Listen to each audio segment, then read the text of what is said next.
Time up. Time up sir, time up. Hello दोस्तों, कैसे हैं आप सब।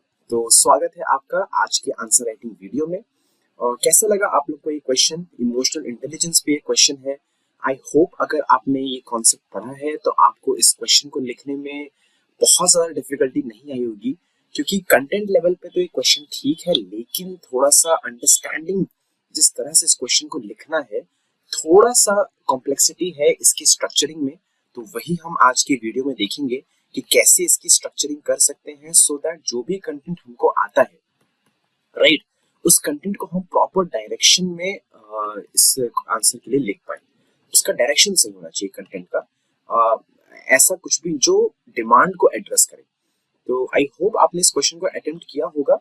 तो अब आप वीडियो देख लीजिए एंड लेट्स सी कि आपने कैसा क्वेश्चन किया है और क्या उसमें प्रॉब्लम्स हैं, क्या उसमें इंप्रूवमेंट्स हो सकते हैं। ये सारी चीजें आपको इस वीडियो में मिलेंगी। तो आइए सबसे पहले क्वेश्चन पढ़ते हैं, समझते हैं क्वेश्चन पूछ क्या रहा है, क्या जानना चाहता है एग्जामिनर हमसे, और हम उसको वो चीज बता देंगे। तो चलिए क्वेश्चन पढ़ते हैं। Self awareness is at the heart of strong emotional intelligence. पहली line, self awareness is at the heart of strong emotional intelligence. ठीक है। It's practically impossible to get an understanding of people, practically impossible to get an understanding of people if you don't comprehend your own motives and behaviors. Illustrate, आपको इसको illustrate करना है। illustrate का मतलब क्या होता है, बताइए, दिखाइए।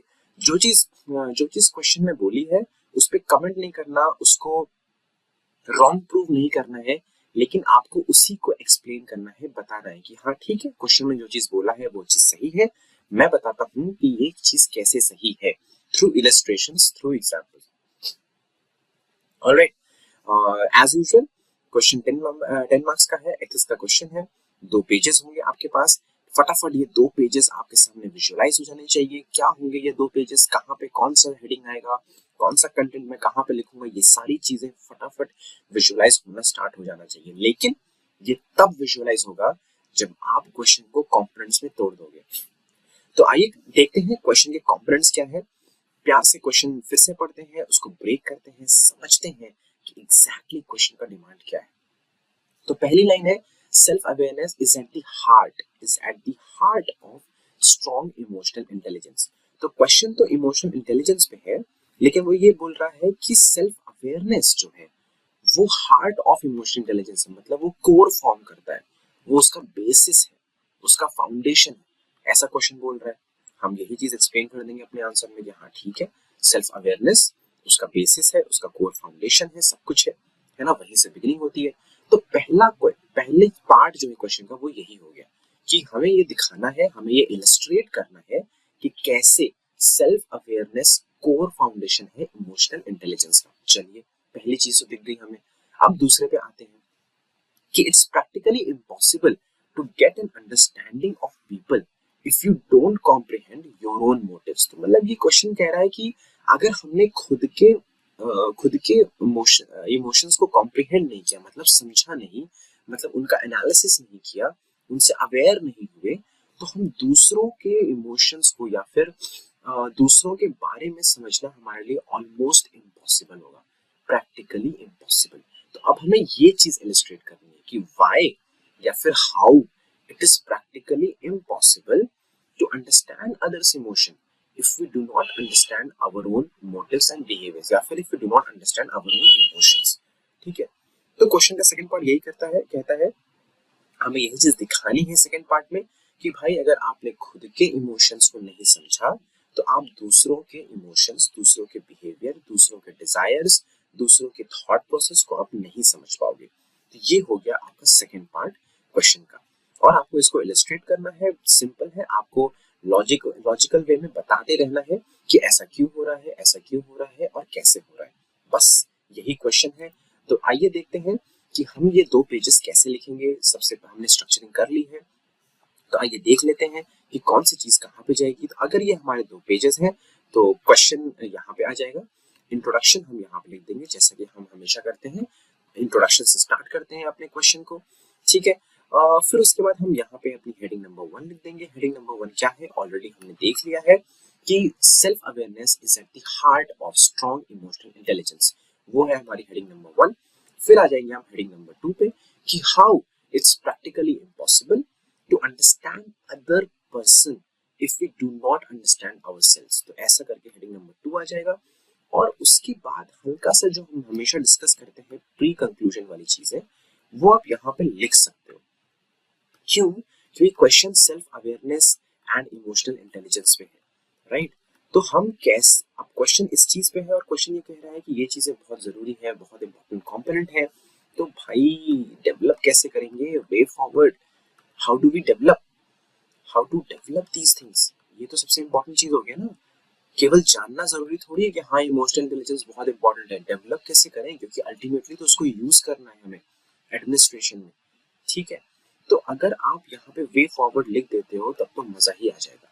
तो आप यहाँ पे छोटा सा वे फॉरवर्ड लिख देना, ठीक है? Then you can conclude. तो आई थिंक ये हमारा स्ट्रक्चर हो जाएगा क्वेश्चन का। आई होप समझ में आ गया होगा। सबसे पहले हम इंट्रोडक्शन से स्टार्ट कर देंगे। जिससे स्टार्ट करेंगे, इंट्रोडक्शन से स्टार्ट कर देंगे। सेकंड नंबर पे हम आ जाएंगे अपने हेडिंग नंबर 1 पे। अच्छा, एक और बात है, इंट्रोडक्शन किस चीज पे होगा? Emotional intelligence and self awareness. Mainly अगर आप देखो तो क्वेश्चन सेल्फ अवेयरनेस पे है, ठीक है? सेल्फ अवेयरनेस, और क्वेश्चन इस चीज पे है कि कैसे self awareness is very important foundation of emotional intelligence. लेकिन क्योंकि इमोशनल इंटेलिजेंस भी बहुत जरूरी कंपोनेंट है एथिक्स के पेपर का, तो आप पहले इसको डिफाइन कर दीजिए, इमोशनल इंटेलिजेंस को डिफाइन कर दीजिए, एंड उसके बाद आप सेल्फ अवेयरनेस को भी डिफाइन कर दीजिएगा, ठीक है? इन दोनों चीज के डेफिनेशन को लिंक करते हुए आप क्या लिख दोगे? अपना इंट्रोडक्शन, ठीक? ये लिख दिया आपने। और अगर आपके पास एग्जाम्पल हो, आई थिंक होगा ही, हम बहुत सारे एग्जाम्पल्स डिस्कस करेंगे, तो उन एग्जाम्पल को आप यहाँ पे, उसमें से एक एग्जाम्पल आप यहाँ पे इंट्रोडक्शन में लिख सकते हो। क्यों? अपने इंट्रोडक्शन को थोड़ा सा स्पेसिफिक बनाने के लिए। ऑलराइट, तो ये चीज हो जाएगी हमारी कि कैसे हमारा इंट्रोडक्शन स्पेसिफिक बन जाएगा। अच्छा, अब आगे बढ़ते हैं हेडिंग नंबर 1 पे, लेकिन उससे पहले हम क्या करेंगे, इमोशनल इंटेलिजेंस का मैं आपको बताऊंगा। एक छोटा सा डायग्राम होता है जिसमें हम कंपोनेंट्स लिखते हैं इमोशनल इंटेलिजेंस के। 5 कंपोनेंट होते हैं इमोशनल इंटेलिजेंस के, तो हम वो चीजें लिख देंगे, वो एक छोटा सा डायग्राम हम बना देंगे। क्यों बना रहे हैं डायग्राम? क्योंकि हेडिंग नंबर 1 ये कह रहा है कि self awareness is a very important component, या फिर is the foundation, right? Self awareness is the foundation of emotional intelligence. तो इमोशनल इंटेलिजेंस का फाउंडेशन दिखाने के लिए हमें इसके कंपोनेंट्स तो बताने ही पड़ेंगे ना, कि क्या कंपोनेंट्स है एंड कैसे सेल्फ अवेयरनेस उसको जस्टिफाई करता है, कैसे उसमें हेल्प करता है उन कंपोनेंट्स को डेवलप करने में, उन कंपोनेंट्स के पास पहुंचने में। तो उसके कंपोनेंट्स तो हमें पहले ही बताने पड़ेंगे इमोशनल इंटेलिजेंस के, है ना? तो हमने कंपोनेंट बता दिया इमोशनल इंटेलिजेंस के यहाँ पे, एंड देन हम अपनी हेडिंग नंबर 1 पे आ गए, ठीक है? हेडिंग नंबर 1 लिख दिया। फिर उसके बाद हमने वही पॉइंट्स, कैसे लिखते हैं पॉइंट्स? केडब्ल्यू मतलब कीवर्ड, और फिर उसके बाद आगे वाला स्टेटमेंट जो उस कीवर्ड को एक्सप्लेन कर रहा है, राइट? एंड देन उसके बाद उसको जस्टिफाई करने के लिए एक एग्जांपल हम लिख देंगे, बस दैट्स इट। इस तरह से हम ढेर सारे पॉइंट्स लिख देंगे, 3 या 4 पॉइंट्स लिख देंगे, जैसा भी स्पेस है, राइट? ये पॉइंट लिख दिया, एंड फिर हम आ जाएंगे अपने हेडिंग नंबर 2 पे। हेडिंग नंबर 2 सिंपल है, कैसे सेल्फ अवेयरनेस, या फिर आप यूं कह लो, मतलब एक्चुअल में तो हेडिंग यही है कि सेल्फ अवेयरनेस कैसे हेल्प करेगा हमें दूसरों को समझने में, है ना? या फिर how understanding our own emotions, understanding our own emotions will help in understanding others, right? Understanding others, तो बस ये चीज हम लिख देंगे और इसको हम डाल देंगे बॉक्स के अंदर, जैसे कि सुंदर लगे। एंड इसके नीचे अभी हम पॉइंट्स लिखना स्टार्ट कर देंगे, 1 2 3 4 ऐसे करके पॉइंट्स हम लिखना स्टार्ट कर देंगे सेम फॉर्मेट में, ठीक है?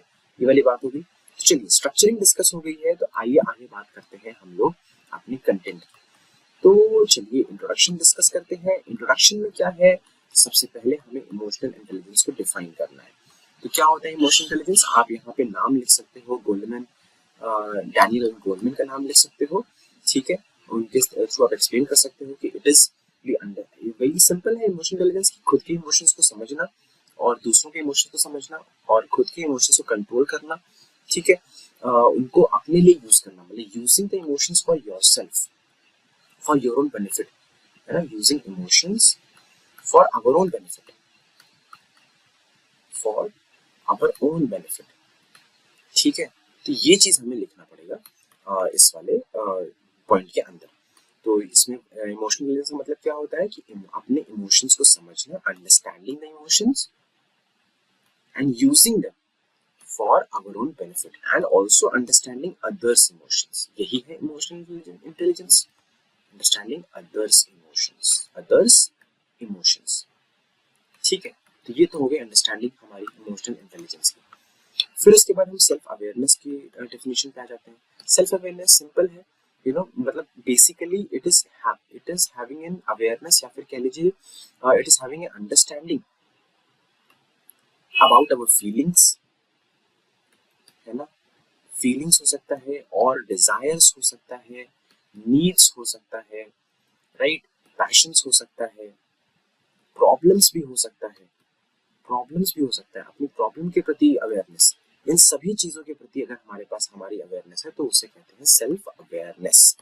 ये चीज क्लियर होगी, इंट्रोडक्शन क्लियर हो गया। अब हम आ जाते हैं इमोशनल इंटेलिजेंस। जैसा कि मैंने आपको बताया, इसके 5 कंपोनेंट, उस कंपोनेंट पे आ जाते हैं।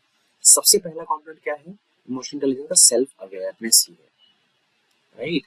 सबसे पहला कंपोनेंट है सेल्फ अवेयरनेस। सेकंड कंपोनेंट कौन सा है? Self regulation. जब आप अवेयर हो जाओगे, जब आप समझ जाओगे कि क्या चल रहा है दिमाग में, तो आप उसको रेगुलेट करने करने की जो स्किल है वो डेवलप धीमे धीमे होती जाएगी, ठीक है। थर्ड जो कंपोनेंट है दैट इज मोटिवेशन। कोई भी काम करने के लिए मोटिवेशन आपको चाहिए, और अगर आपके पास इमोशनल इंटेलिजेंस नहीं है तो आप डिफिकल्ट सिचुएशन में अपने आप को मोटिवेट नहीं रख पाएंगे। तो थर्ड कंपोनेंट होता है मोटिवेशन। फोर्थ कंपोनेंट होता है इसका एम्पैथी। एम्पैथी क्या, एम्पैथी का मतलब क्या होता है कि आप दूसरों की चीजों को समझ पा रहे हैं खुद को उनकी जगह रख कर, ठीक है। एग्जैक्टली मतलब कह लीजिए एग्जैक्टली आप उनका दुख या फिर सुख, जो भी चीजें हैं, या फिर उनका जो भी सिचुएशन है वो आप समझ पा रहे हैं एग्जैक्टली। और जो लास्ट कंपोनेंट है इमोशनल इंटेलिजेंस का वो होता है सोशल स्किल, ठीक है, सोशल स्किल। तो इसमें थोड़ा सा डिस्कस कर लेते हैं कि एग्जैक्टली इन कंपोनेंट्स के अंदर क्या क्या चीजें आती हैं।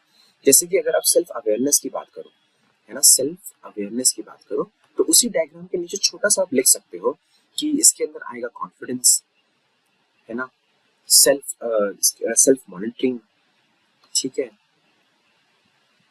ये चीज आ जाएगा। तो ऐसी कुछ चीजें इसके अंदर आ जाएंगी सेल्फ अवेयरनेस के अंदर, ठीक है।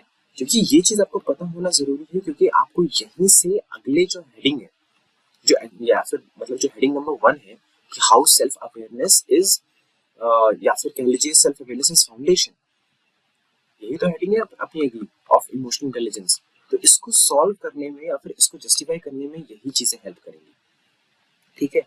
अगर हम सिर्फ रेगुलेशन की बात करें तो इसके अंदर आ जाता है कंट्रोल, आ जाता है ना, ट्रस्टवर्दीनेस आ जाता है, ट्रस्टवर्दीनेस आ जाता है, ठीक है, अडेप्टेबिलिटी आ जाता है। अडेप्टेबिलिटी बहुत जरूरी है, बहुत ज्यादा जरूरी।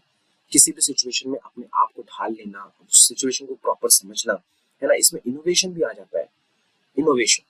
सेल्फ रेगुलेट अगर आप करोगे तो ही आप इनोवेशन कर पाओगे, क्योंकि तभी आपका दिमाग शांत रहेगा, then you can do it, ठीक है। अगर हम मोटिवेशन का कंपोनेंट्स देखें या मोटिवेशन के अंदर क्या क्या चीजें आती हैं हम वो चीज देखें, तो इसके अंदर आ जाएगा अचीवमेंट ड्राइव, कहते हैं चीज को यार, कि मतलब I have to achieve it.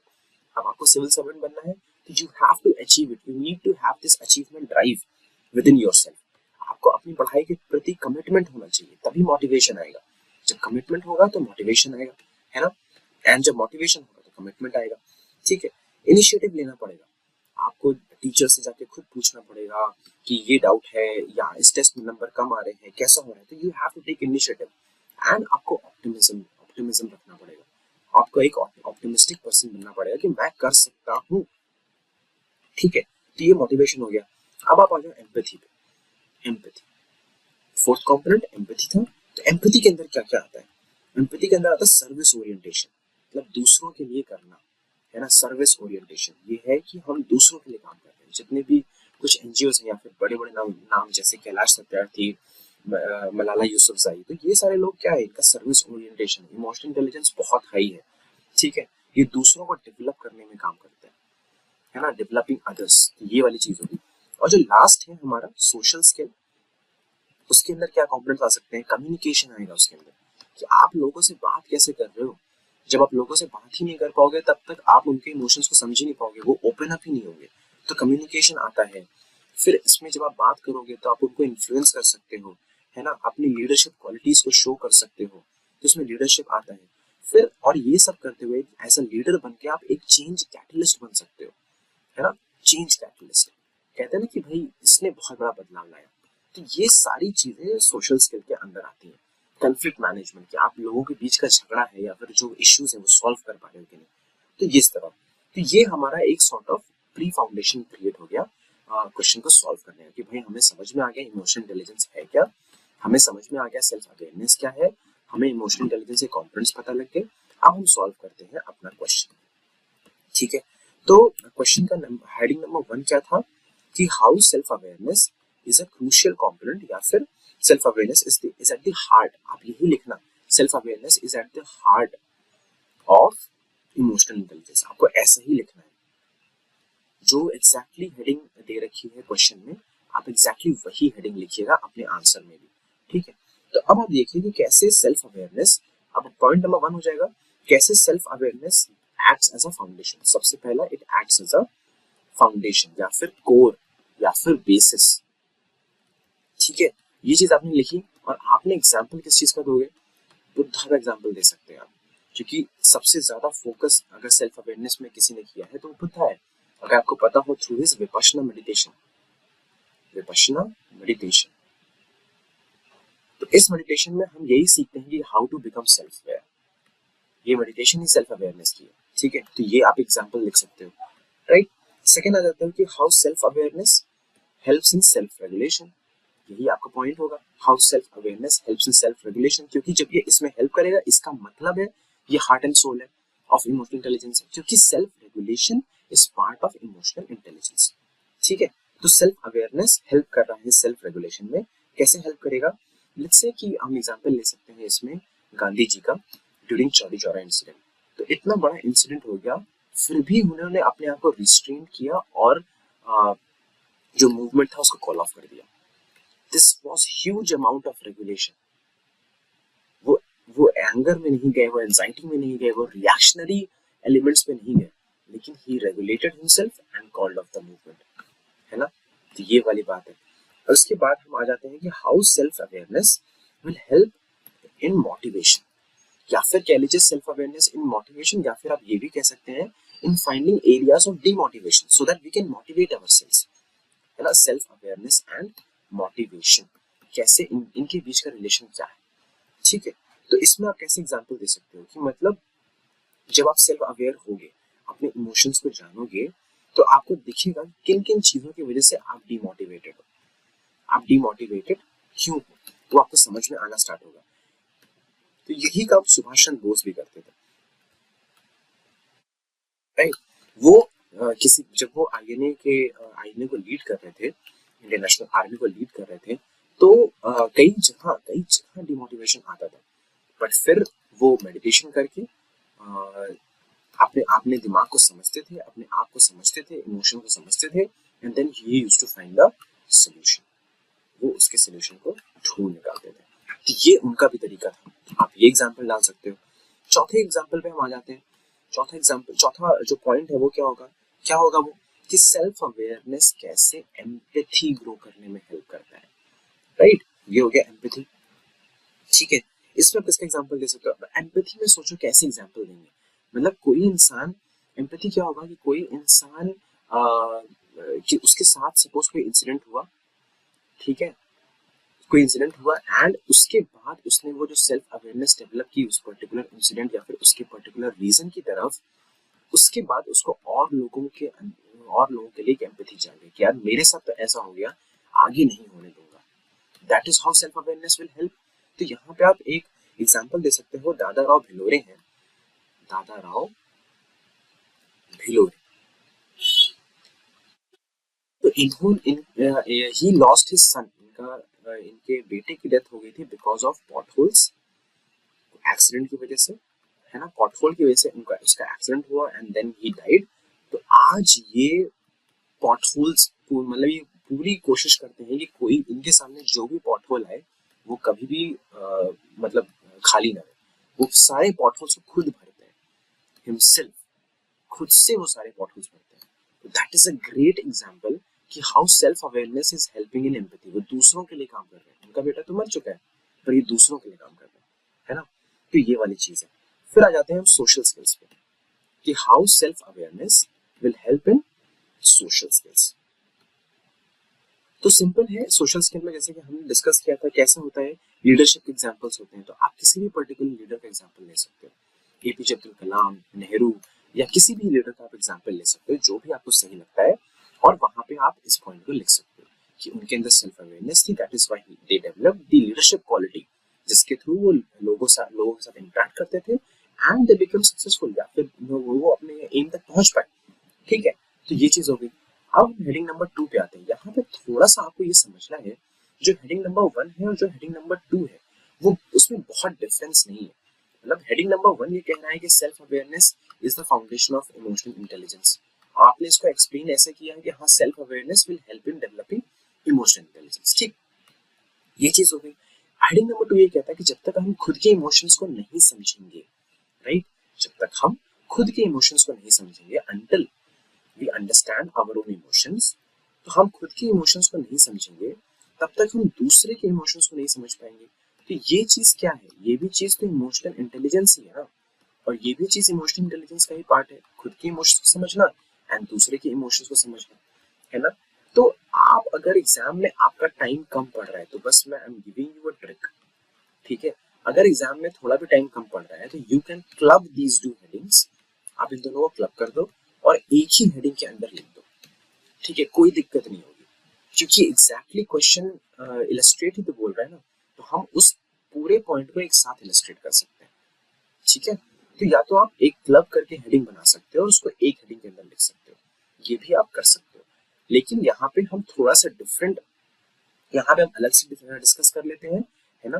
तो यहाँ पे हम बात कर सकते हैं कि जैसे क्या पॉइंट्स लिख सकते हैं यहाँ पे कि कैसे सेल्फ अवेयरनेस दूसरों को समझने में हेल्प करता है, ठीक है।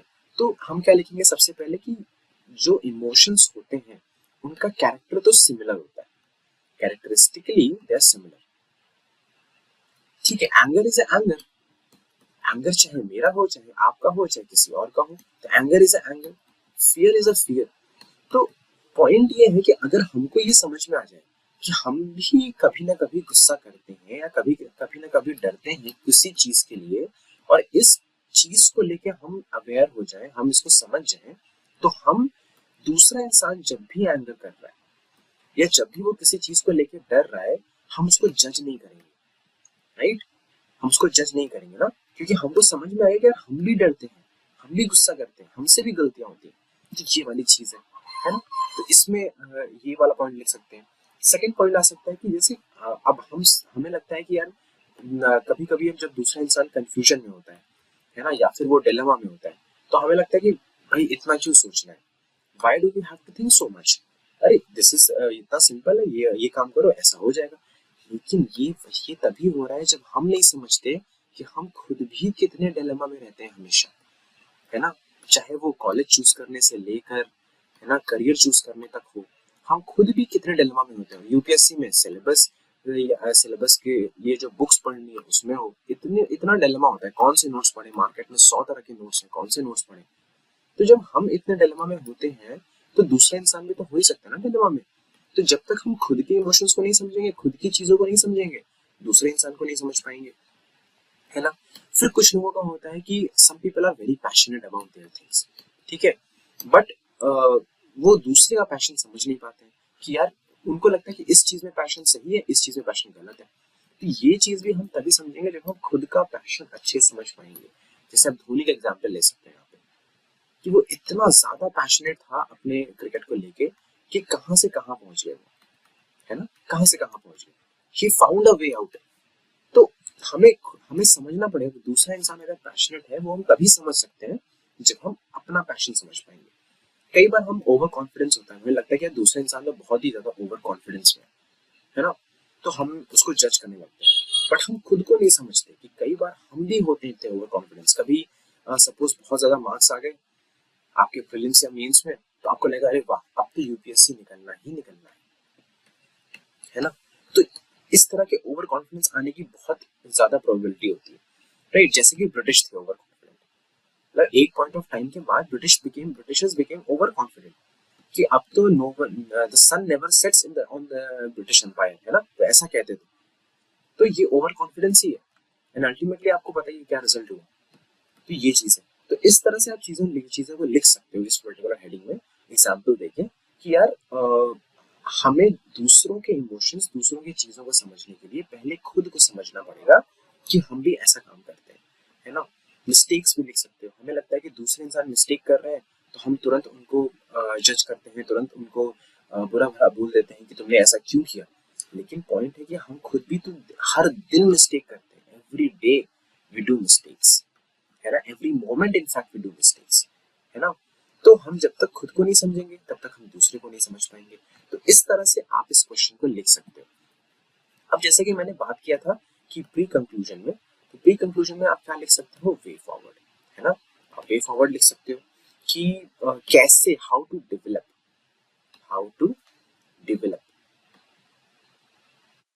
Emotional intelligence and self awareness, ये कैसे डेवलप करें। तो बहुत ही छोटा सा डायग्राम आप बनाइए, ठीक है, क्योंकि यहाँ पे ज्यादा स्पेस तो है नहीं। बहुत छोटा सा डायग्राम बनाइए ना, उसमें लिखना चालू कर दीजिए। तो कोई भी चीज डेवलप करने के लिए सबसे पहला स्टेप होता है सेल्फ ऑब्जर्वेशन। आपको खुद को ऑब्जर्व करना पड़ेगा कमियां हैं कहाँ पे। फिर होता है उसका इवैल्यूएशन। आप देखिए कि जो ऑब्जर्वेशन है, कमियां है, वो कितनी बड़ी है क्या नहीं है ना। फिर होता है सही चीज का विजुअलाइजेशन। जब आपको समझ में आ गया कि अच्छा ये प्रॉब्लम है, तो एग्जैक्टली आप विजुअलाइज करिए कि हाँ क्या चीज सही है, ठीक है। और फिर आ जाता है कंट्रोल, कि अब आपने विजुअलाइज कर लिया, सही चीज आपको पता लग गई, तो गलत चीजों को आपको कंट्रोल करना है। एंड फिर आ जाता है उसके बाद कम्युनिकेशन। क्या आ जाता है, कम्युनिकेशन, कि कैसे हम अगर हम एक दूसरे से बात करते हैं, डिस्कस करते हैं अपनी चीजें, तो भी बहुत ज्यादा फायदा होता है खुद की प्रॉब्लम्स को सॉल्व करने में। ठीक है, कम्युनिकेशन एंड कह लीजिए आप ओपननेस कह लीजिए, मतलब you have to be open about your mistakes. जब तक हम छुपा के रखेंगे तब तक वो सही नहीं होगा, है ना। तो ये चीज है। और लास्ट में आ जाता है एंटरटेनिंग न्यू आइडिया। अगर कोई इंसान कोई सजेशन दे रहा है, तो सजेशन जब तक मानेंगे नहीं तब तक हम अपने आप को इम्प्रूव नहीं कर पाएंगे। तो इस तरह से आप एक वे फॉरवर्ड लिख सकते हो, बहुत ही वेटेड, मतलब आपके क्वेश्चन को बहुत वेट मिलेगा और मजा आ जाएगा मतलब एग्जामिनर को। तो ये चीज आप लिखिए एंड लास्ट में आप कंक्लूड कर सकते हो about the importance of emotional intelligence and self-awareness in the life of a bureaucrat।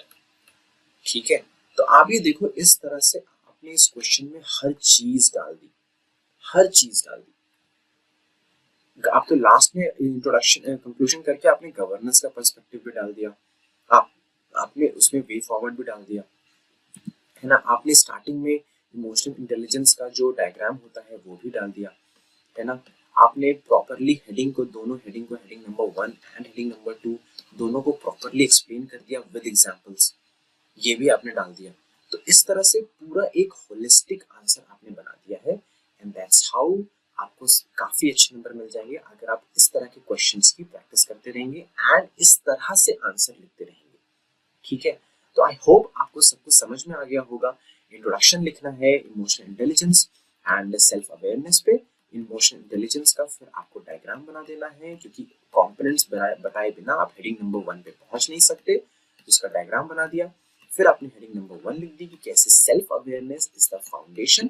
तो फाउंडेशन में आपको यही एक्सप्लेन करना है सेल्फ अवेयरनेस कैसे हर एक कंपोनेंट ऑफ इमोशनल इंटेलिजेंस को अफेक्ट करता है।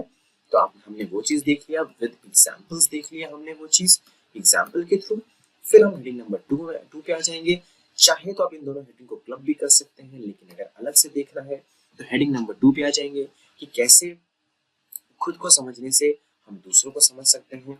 आपने वो चीज लिख दिया, उसके एग्जांपल्स लिख दिए, एंड उसके बाद आप प्री कंक्लूजन में वे फॉरवर्ड लिख देंगे कि कैसे हम डेवलप करें अपना emotional intelligence and self awareness, वो चीज कर दिया। एंड लास्ट में कंक्लूजन में आपने लिख दिया कि what is the importance of emotional intelligence and self awareness in the life of a bureaucrat. तो ये चीज लिखने के बाद दैट्स इट, ये हो जाता है आपका क्वेश्चन खत्म। I hope you enjoyed the video, keep writing, मिलते हैं नेक्स्ट वीडियो में, ठीक है? Till then keep writing, keep enjoying, be positive, develop your emotional intelligence, be very strong. Thank you guys.